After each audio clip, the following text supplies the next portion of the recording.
Assalamualaikum warahmatullahi wabarakatuh. Perkenalkan, nama saya Rekian Defortuna dari kelompok 7. Di sini kami akan membahas tentang manajemen mutu dari pertemuan 14. Nah, mengapa mutu itu penting? Mutu itu mempengaruhi organisasi dalam 4 hal. Yang pertama itu biaya dan pangsa pasar. Yang kedua itu reputasi perusahaan. Yang ketiga pertanggungjawaban produk. Dan yang keempat itu implikasi internasional. Implikasi internasional dari mutu. Malcolm Birthright National Quality Award untuk meningkatkan mutu dengan kriteria. Nah, itu ada perbaikan. Dari perbaikan itu dihasilkan yang pertama perbaikan reputasi, yang kedua peningkatan volume, dan yang ketiga peningkatan harga. Adapun biaya yang ditekankan, yang pertama itu peningkatan produktivitas, yang kedua itu penurunan biaya pengerjaan ulang dan sisa material, yang ketiga itu penurunan biaya garansi. Nah, dari hasil yang diperoleh dan biaya yang dapat ditekankan itu ada peningkatan laba tersendiri. Terima kasih. Selanjutnya akan dilanjutkan oleh rekan saya. Assalamualaikum warahmatullahi wabarakatuh. Nama saya Dana Supriyata. Saya ingin menjelaskan faktor yang mempengaruhi manajemen mutu terpadu dan langkah-langkah manajemen terpadu. Adapun faktor-faktor yang mempengaruhi manajemen mutu terpadu adalah pihak manajemen, yang kedua adalah karyawan, yang ketiga adalah barang dan jasa, yang keempat fasilitas, proses, dan peralatan produksi, yang kelima material atau bahan baku, yang keenam adalah supplier. Adapun manajemen mutu terpadu yakni dapat memacu sebuah organisasi mulai dari pihak pemasok sampai dengan ke konsumen.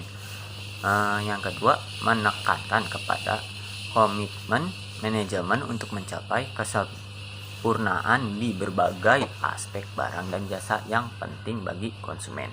Yang ketiga adalah pentingnya karena keputusan tentang mutu berpengaruh setiap tahap pembentukan dan pengelolaan operasi yang berskala berlanjutan. Saya Luciana Alfianita. Di sini saya akan menjelaskan tentang 14 langkah Edward Deming. Yang pertama, ciptakan konsistensi tujuan. Yang kedua, arahkan untuk perubahan yang lebih baik. Ketiga, realisasikan mutu ke dalam produk. Hentikan ketergantungan pada pemeriksaan yang menentukan masalah. Yang keempat, ciptakan hubungan jangka panjang yang berdasarkan kinerja sebagai ganti dari pemberian penghargaan pada bisnis yang berdasarkan ukuran harga. Yang kelima, lakukan perbaikan terus-menerus baik produk maupun jasa. Dan keenam, mulailah pelatihan karyawan. Ketujuh, tekadkan setiap kepemimpinan. Dan kedelapan, hilangkan ketakutan. Kesembilan, hilangkan hambatan-hambatan antara departemen. Kesepuluh, hindari memberi nasihat tak perlu kepada karyawan.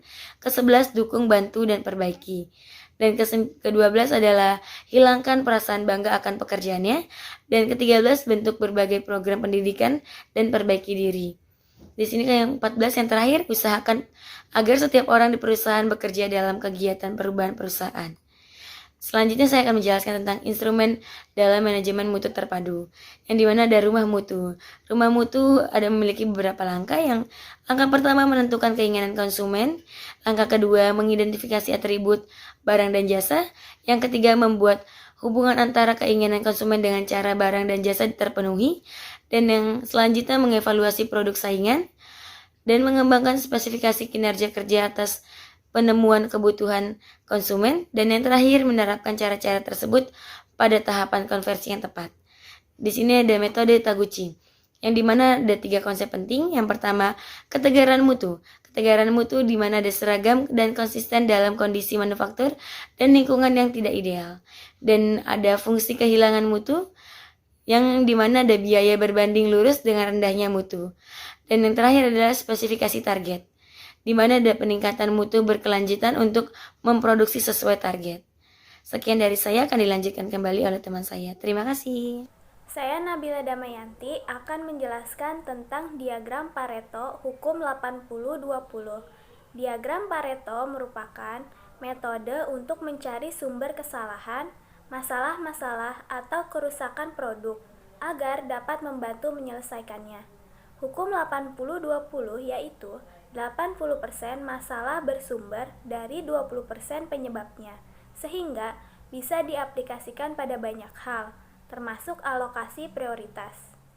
Selanjutnya, saya akan menjelaskan tentang dimensi kualitas untuk industri manufaktur. Dimensi kualitas untuk industri manufaktur menurut Garvin 1996 yaitu 1. Performance, merupakan kesesuaian produk dengan fungsi utama produk itu sendiri. 2. Feature, merupakan ciri khas produk yang membedakan dari produk lainnya.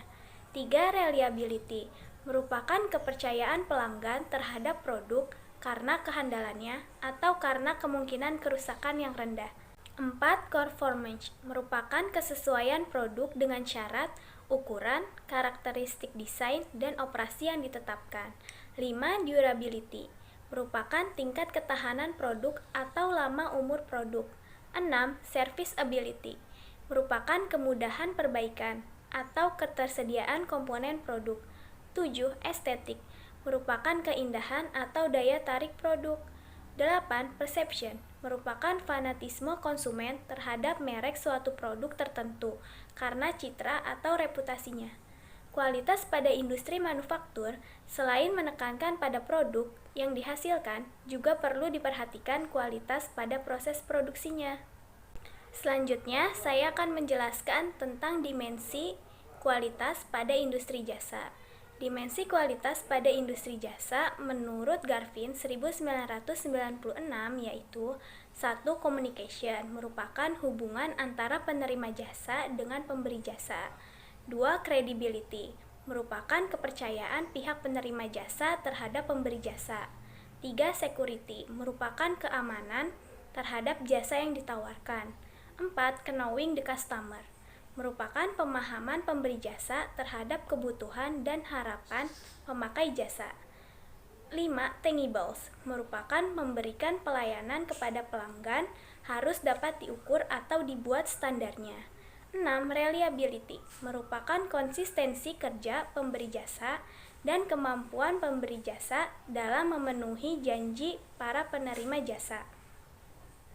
7. Responsiveness, merupakan tanggapan pemberi jasa terhadap kebutuhan dan harapan penerima jasa.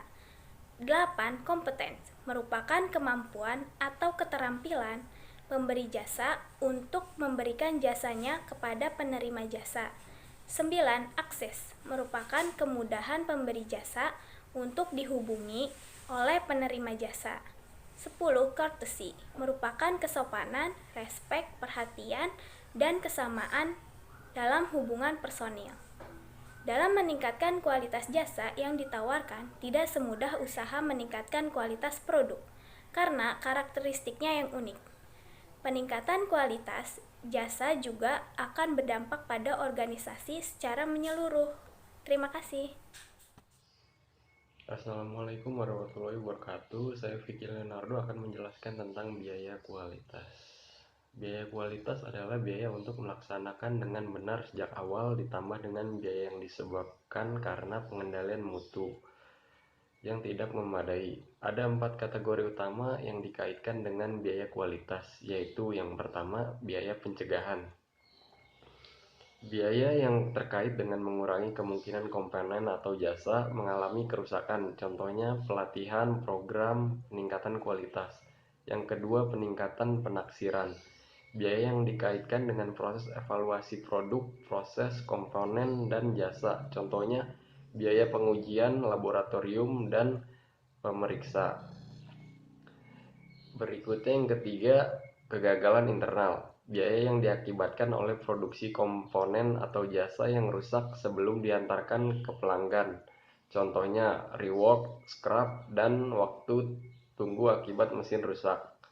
Yang keempat, biaya eksternal. Biaya yang terjadi setelah pengiriman barang atau jasa yang cacat. Contohnya rework barang yang dikembalikan, kewajiban, kehilangan kepercayaan, dan biaya pada masyarakat. 3 biaya pertama yang disebutkan di atas dapat diperkirakan, namun untuk biaya eksternal sangat sulit untuk dihitung. Pada kondisi keseimbangan, biaya produk yang berkualitas hanyalah sebagian dari keuntungan. Philip Crosby dan Genichi berpendapat bahwa organisasi yang kalah adalah organisasi yang gagal berupaya agresif di bidang kualitas. Dan berikutnya ada nilai kualitas. Nilai kualitas adalah indeks penilaian pelanggan yang merupakan harga yang dibayarkan pelanggan atas hasil atau manfaat yang dirasakan karena kualitas produk atau proses sesuai dengan harapannya. Lalu berikutnya ada Total Quality Management atau biasa disebut TQM.